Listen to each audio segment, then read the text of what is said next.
नमस्कार साथियों, स्वागत है आपका YouTube channel PS education hub में।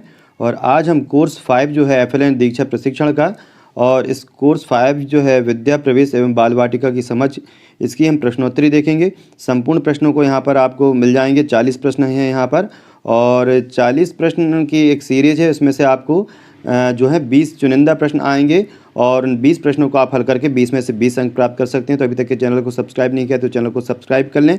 वीडियो को लाइक शेयर करना ना भूलें, इससे हमारा उत्साह बढ़ता है। तो वीडियो को लाइक ज़रूर करें और शेयर करें। तो हम पहला प्रश्न देखते हैं, और पहला प्रश्न है कि राष्ट्रीय शिक्षा नीति 2020 में स्कूली शिक्षा के किस स्तर पर चरण में बच्चों के बीच शिक्षण के न्यूनतम स्तर का उल्लेख है? तो सही उत्तर है प्राथमिक। यहाँ 3 स्तर दिए हैं, माध्यमिक, प्री स्कूल और प्राथमिक स्कूल। तो सही आंसर जो है वो प्राथमिक है, कि राष्ट्रीय शिक्षा नीति 2020 में स्कूली शिक्षा के जो स्तर है वो प्राथमिक स्तर में बच्चों के बीच शैक्षणिक स्तर के न्यूनतम स्तर का उल्लेख किया गया है। इसके बाद हम अगला प्रश्न देखेंगे। हमारा अगला प्रश्न है, पोर्टफोलियो से क्या तात्पर्य है? प्रत्येक बच्चे की समय की पाबंदी का रिकॉर्ड, प्रत्येक बच्चे द्वारा किए जाने वाले कार्यों का संकलन, और तीसरा है शिक्षण सामग्री एवं खिलौनों का संग्रह। तो सही उत्तर जो है वो है, और सही उत्तर है प्रत्येक बच्चे द्वारा किए जाने वाले कार्यों का संकलन। तो प्रत्येक बच्चे द्वारा जो कार्य किए जाते हैं उसके संकलन को हम जिस चीज़ में रखते हैं उसे हम पोर्टफोलियो या पोर्टफोलियो फाइल कहते हैं। इसके बाद हम अगला प्रश्न देखेंगे। हमारा अगला प्रश्न है, विद्या प्रवेश एवं बाल वाटिका में किस प्रकार की खेल शिक्षण सामग्री का सुझाव दिया गया है? तो सही उत्तर है देश में निर्मित, स्थानीय, कम लागत की अथवा शून्य लागत की सामग्री। इसके बाद हम अगला प्रश्न देखेंगे। हमारा अगला प्रश्न है, बाल वाटिका कार्यक्रम स्कूलिंग के किस स्तर के बच्चों के लिए निर्मित है? सही उत्तर है पूर्व प्राथमिक स्तर 3 के बच्चों के लिए। तो पूर्व प्राथमिक स्तर जो है कक्षा 3 तक के बच्चों के लिए। और फिर अगला प्रश्न देखेंगे, बच्चों की एक से अधिक मातृभाषा घर की भाषा होने की स्थिति में शिक्षक से क्या करने की अपेक्षा की जाती है? सही उत्तर है छात्रों को कक्षा में अधिक से अधिक भाषाओं को अभिव्यक्त करने के माध्यम के रूप में उपयोग किए जाने की स्वतंत्रता देना। अगला प्रश्न है, विद्या प्रवेश कार्यक्रम के क्रियान्वयन की अवधि है। तो विद्या प्रवेश के कार्यक्रम की जो क्रियान्वयन की अवधि है वो है 12 वर्ष। ऐसे ही बाल वाटिका कार्यक्रम की जो है 1 वर्ष है, यहाँ 12 सप्ताह पर लगाएंगे। अगला प्रश्न देखेंगे, विद्या प्रवेश एवं बाल वाटिका में मूल्यांकन की किस प्रक्रिया के बारे में बताया गया है? परीक्षा, योगात्मक, नियमित, निरंतर, सतत एवं व्यायामी। तीसरा ही सही है, इसी पे हम टिक करेंगे। अगला प्रश्न देखेंगे, और अगला प्रश्न है, निम्नलिखित में से कौन सा दस्तावेज एफएलएन मिशन का एक भाग है? तो ये यहाँ पर जो ऑप्शन है 4 ऑप्शन में से विद्या प्रवेश सही है, इस पर क्लिक करेंगे। अगला प्रश्न देखेंगे। अगला प्रश्न है, विद्या प्रवेश एवं बाल वाटिका कार्यक्रम का मूल उद्देश्य क्या है? तो उसका जो मूल उद्देश्य है प्राथमिक कक्षाओं में बच्चों का व्यवधान रहित शिक्षण सुनिश्चित करना। तो यही जो 3rd ऑप्शन सही है, इस पर क्लिक करेंगे। और अगला प्रश्न देखेंगे, निम्नलिखित में से कौन सी गतिविधि दी गई साप्ताहिक कार्य योजना के अनुसार दैनिक दिनचर्या गतिविधियों में शामिल है? तो सही उत्तर है तीसरा ऑप्शन, परस्पर अभिवादन एवं मिलना, सर्कल टाइम और निर्बाध संप्रेषण। इसके बाद अगला प्रश्न देखेंगे, राष्ट्रीय शिक्षा नीति 2020 में स्कूली शिक्षा के किस स्तर पर चरण में बच्चों के बीच शिक्षण के न्यूनतम स्तर का उल्लेख है? तो सही उत्तर जो है वो है 2nd ऑप्शन, प्राथमिक। आपके ऑप्शन ऊपर नीचे हो सकते हैं, इसलिए ध्यान से टिक लगाएं। अगला प्रश्न है, पूर्व प्राथमिक स्तर 3 के लिए निर्धारित आयु क्या है? तो 5+। तो पूर्व प्राथमिक स्तर 3 के लिए जो निर्धारित आयु है वो 5+ है। अगला प्रश्न देखेंगे। अगला प्रश्न है, बाल वाटिका कार्यक्रम स्कूलिंग के किस स्तर के बच्चों के लिए निर्मित है? तो ये जो है पूर्व प्राथमिक स्तर 3 के बच्चों के लिए। तो आगे पीछे प्रश्न हो सकते हैं, ऊपर नीचे आंसर हो सकते हैं, प्रश्नों को ध्यान से समझें। अगला प्रश्न है, बाल वाटिका कार्यक्रम के क्रियान्वयन की अवधि है 1 वर्ष। तो बाल वाटिका कार्यक्रम के क्रियान्वयन की जो अवधि है वो है यहाँ पर 1 वर्ष। इसके बाद हम अगला प्रश्न देखेंगे। हमारा अगला प्रश्न है, गतिविधि रुचि क्षेत्रों का मुख्य उद्देश्य बच्चों को निम्नलिखित के लिए अवसर प्रदान करता है? और सही आंसर जो है वो है निर्बाध रूप से खेलना और भरपूर खेलना, यानी फ्री प्ले। अगला प्रश्न देखेंगे।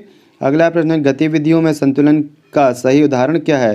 तो आंसर 2nd सही है, शिक्षक द्वारा आरंभ की गई एवं बच्चे द्वारा आरंभ की गई गतिविधियाँ। 2nd ऑप्शन यहाँ पर सही है, इसको टिक करेंगे। आगे का प्रश्न देखेंगे, बाल वाटिका कार्यक्रम के क्रियान्वयन की अवधि है। तो बाल वाटिका कार्यक्रम के क्रियान्वयन की अवधि 1 वर्ष है, तो हम 1 वर्ष के ऊपर यहाँ पर टिक कर देंगे। और इसके बाद हम अगला प्रश्न देखेंगे, कौन सा संगठक भाषा और साक्षरता को उसके पूर्ण रूप में व्यक्त करता है? तो ये मौखिक पढ़ना एवं लिखना जो 2nd ऑप्शन है यही सही है, साक्षरता को उसके पूर्ण रूप में व्यक्त करता है, मौखिक पढ़ना एवं लिखना। अगला प्रश्न है, राष्ट्रीय शिक्षा नीति 2020 में दी गई बुनियादी अवस्था फाउंडेशनल स्टेज में शामिल आयु वर्ग है 3 से 8 वर्ष। तो 3 से 8 वर्ष जो है वो बुनियादी अवस्था में आयु शामिल वर्ग है। इसके बाद अगला प्रश्न है, विद्या प्रवेश एवं बाल वाटिका कार्यक्रम के अंतर्गत कितने विकासात्मक लक्ष्यों को पूरा करने का समावेश किया गया है? तो इसमें है 3 विकासात्मक लक्ष्य। इस प्रकार हमने 20 प्रश्न देख लिए। अब हम 20 प्रश्न यहाँ पर हमारे आ गए हैं।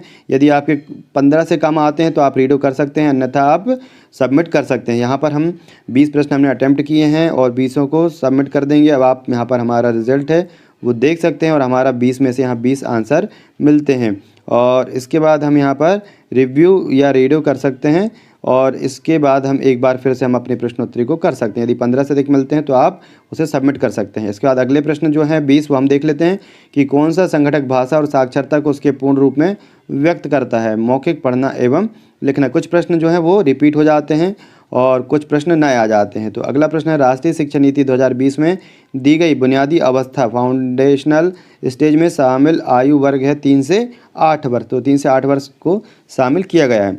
अगला प्रश्न देखेंगे।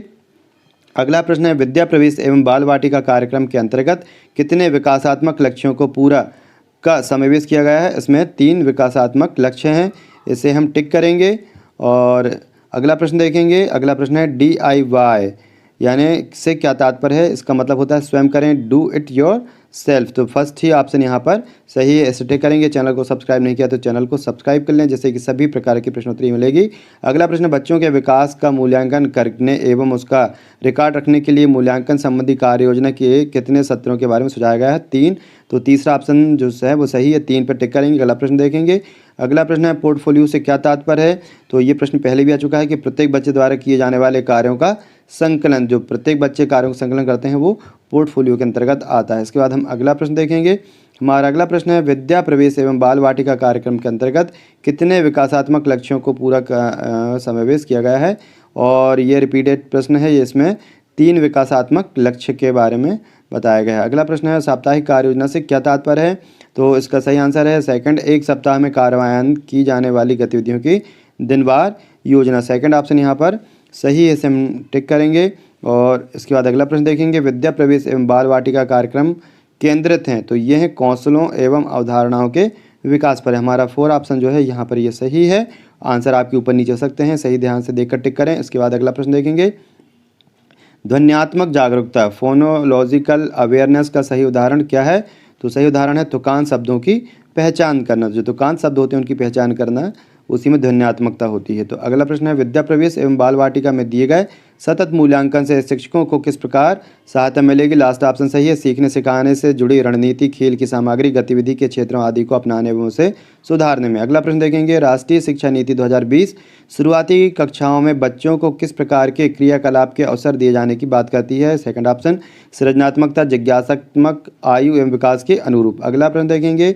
ध्वन्यात्मक जागरूकता का सही उदाहरण क्या है? ये आ चुका है, डबल से आया तो तुकांत शब्दों की पहचान करना। फोनोलॉजिकल अवेयरनेस जो है तुकांत शब्द जो होते हैं जिनके पीछे एक से वर्ड आते हैं तो वो ध्वन्यात्मकता है। इसके बाद हम देखेंगे। राष्ट्रीय शिक्षा नीति 2020 शुरुआती कक्षाओं में बच्चों को किस प्रकार के क्रियाकलाप के अवसर दिए जाने की बात करती है? सृजनात्मकता, जिज्ञासात्मकता, आयु एवं विकास के अनुरूप। बहुत से प्रश्न जो होते हैं वो सेम होते हैं, कुछ प्रश्न बदल जाते हैं। इसके बाद अगला प्रश्न देखेंगे। गतिविधियाँ, वर्कशीट एवं चित्रों के संदर्भ में शिक्षकों को किस तरह की स्वतंत्रता दी जानी चाहिए? उसे संशोधित करने एवं प्रासंगिक बनाने के संदर्भ में पहला ही ऑप्शन सही है। अगला प्रश्न देखेंगे। विद्या प्रवेश कार्यक्रम के क्रियान्वयन की अवधि है 12 सप्ताह। तो यहाँ ध्यान देना है, विद्या प्रवेश कार्यक्रम के जो क्रियान्वयन की अवधि है वो 12 सप्ताह है और बाल वाटिका के 1 वर्ष। इसके बाद हम अगला प्रश्न देखेंगे। राष्ट्रीय शिक्षा नीति 2020 इस बात का समर्थन करती है कि बच्चों की शिक्षा खालिस्तान जारी रहनी चाहिए। तो आंसर है चौथा, पूर्व प्राथमिक स्तर से लेकर प्रारंभिक प्राथमिक कक्षाओं तक। ये सही ऑप्शन है, चौथा टिक करेंगे। आगे देखेंगे। विद्या प्रवेश एवं बाल वाटिका में किस प्रकार की खेल शिक्षण सामग्री का सुझाव दिया गया है? तो इसमें जो है सुझाव, देश में निर्मित स्थानीय कम लागत की अथवा शून्य लागत की सामग्री। सेकंड ऑप्शन सही है, टिक करेंगे। आगे देखेंगे। विद्या प्रवेश एवं बाल वाटिका कार्यक्रम का मूल उद्देश्य क्या है? पहला ऑप्शन ही सही है, प्राथमिक कक्षाओं में बच्चों का व्यवधान रहित शिक्षण सुनिश्चित करना। तो पहले ही ऑप्शन पर हम यहाँ टिक करेंगे। इसके बाद हम अगला प्रश्न देखेंगे। अगला प्रश्न है, बच्चों के विकास का मूल्यांकन करने एवं उसका रिकॉर्ड रखने के लिए मूल्यांकन संबंधी कार्य योजना के कितने सत्रों के बारे में सुझाया गया है। तो 3 जो यहाँ पर तीसरा ऑप्शन है, 3 यह सही है, इस पर टिक करेंगे। अगला प्रश्न देखेंगे, गतिविधि रुचि क्षेत्रों का मुख्य उद्देश्य बच्चों को निम्नलिखित के लिए अवसर प्रदान करना है। आराम, खड़े होना, बैठना, निर्बाध रूप से खेलना और भरपूर खेलना, फ्री प्ले। तो चौथा ऑप्शन निर्बाध रूप से खेलना यही सही है, इस पर टिक करेंगे।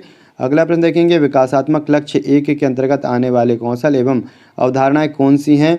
चौथा ऑप्शन सही है, स्वयं के प्रति जागरूकता, सामाजिक रूप से वांछनीय व्यवहार, स्वास्थ्य, पोषण, स्वच्छता, सुरक्षा एवं गत्यात्मक कौशल। इस प्रकार हमने 20 प्रश्न देखे और यहाँ पर हमने एक भी प्रश्न को जो है स्किप नहीं किया है। 20 प्रश्नों के आंसर दिए हैं। अब इसको हम सबमिट करेंगे और हम अपना आंसर स्कोर देखेंगे। और यदि आप 15 से अधिक अंक प्राप्त करते हैं तो सबमिट करें। और अभी तक यदि चैनल को सब्सक्राइब नहीं किया है तो चैनल को सब्सक्राइब कर लें, जैसे शिक्षा, तकनीकी और मध्य प्रदेश कर्मचारियों से जुड़ी हुई जानकारी आपको यहाँ पर मिलती है। वीडियो अच्छा लगा हो तो लाइक ज़रूर करें। चैनल को सब्सक्राइब नहीं है कि चैनल को सब्सक्राइब कर लें। धन्यवाद।